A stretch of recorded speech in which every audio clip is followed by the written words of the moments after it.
आता पाहूया टॉप 9 मोठ्या बातम्या। 4 राज्यांच्या निवडणुका एकत्र घेता येऊ शकत नाहीत। वन नेशन वन इलेक्शनच्या थापा बंद कराव्यात। संजय राऊतांचा केंद्र सरकारवर हल्लाबोल। भाजप सरकार राज्यामध्ये निवडणूक घेण्यासाठी घाबरतंय। निवडणुकीमध्ये पराभव होणार असल्याचं भाजपला दिसतंय। विधानसभेच्या निवडणुका पुढे ढकलल्या जाणार असल्याची शक्यता असल्यामुळे अनिल देशमुख यांची टीका। अजितदादा आणि छगन भुजबळ कुणीही मतदारसंघ बदलणार नाही। दादा भुजबळ मतदारसंघ बदलणार याबाबतच्या चर्चा खोट्या। अजित पवार बारामतीमधून लढणार नसल्याच्या चर्चेवर तटकरेंचं वक्तव्य। केंद्रीय मंत्री नितीन गडकरी आणि शरद पवार आज वर्ध्यामध्ये एकाच मंचावर। समीर देशमुख अमृत महोत्सवाच्या कार्यक्रमाला हजेरी लावणार। निवडणूक आयोगाचे आभार। त्यांनी शोभेल असं चिन्ह आम्हाला दिलंय। आता आम्ही खऱ्या अर्थानं चौकार षटकार मारणार। बॅट चिन्ह मिळाल्यानंतर बच्चू कडूंची पहिली प्रतिक्रिया।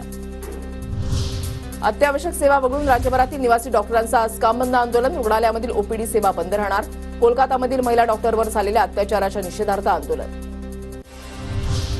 संजय मंडलिक गट आणि संजय बाबा घाडगेंचाही हसन मुश्रीफांना पाठिंबा। कागल विधानसभा मतदारसंघामध्ये समर्जित घाडगे आणि मुश्रीफांमध्ये लढत होण्याची चिन्ह। पूजा खेडकर 14 ऑगस्ट रोजी सुनावणीसाठी गैरहजर। 2 दिवसामध्ये हजर राहण्याची केंद्रीय कार्मिक मंत्रालयाची नोटीस।